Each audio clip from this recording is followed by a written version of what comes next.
రోజు అసలకి torture work ప్లేస్‌లో. వాళ్ళ మేనేజరు తెల్లామనమాట.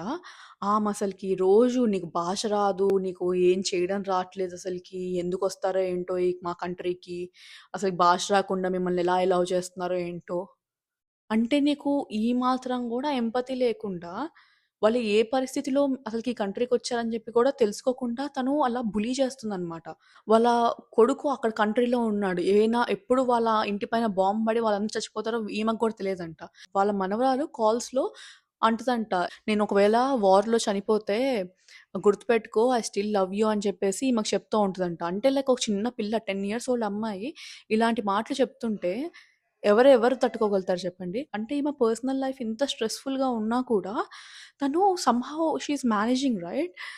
అండ్ అది కూడా అసలకి పట్టించుకోకుండా ఇలాంటి ఇన్‌సెన్సిటివ్ కామెంట్స్ పాస్ చేస్తున్నారు. సో, ఇలా ఉంటారనమాట. It's not just about Indians అలా అని కాదు. అంటే అందరి పైన కొంతమందికి ఇంత హేట్ ఉంటుంది. ఇప్పుడు నేను అందరూ అనట్లేదు. నాకు తెలిసిన చాలా మంది తెల్లోళ్ళు చాలా మంచోళ్ళనమాట. అంటే చాలా అకామిడేటింగ్‌గా చాలా మంచిగా బిహేవ్ చేస్తూ ఉంటారు. But at the same time కొంతమందుంటారు నెత్తినెక్కి డాన్స్ ఏస్తూ ఉంటారు. సో, వార్స్ వల్ల వచ్చిన వాళ్ళు, లేకపోతే వాళ్ళ కంట్రీలో కమ్యూనిస్ట్ పార్టీస్ ఆక్యుపై చేయడం వల్ల వచ్చిన వాళ్ళు, లేకపోతే కంట్రీస్‌లో కరప్షన్ ఎక్కువైపోయి ఇక్కడికొచ్చేసిన వాళ్ళు చాలా మందుంటారనమాట. Just to find some freedom.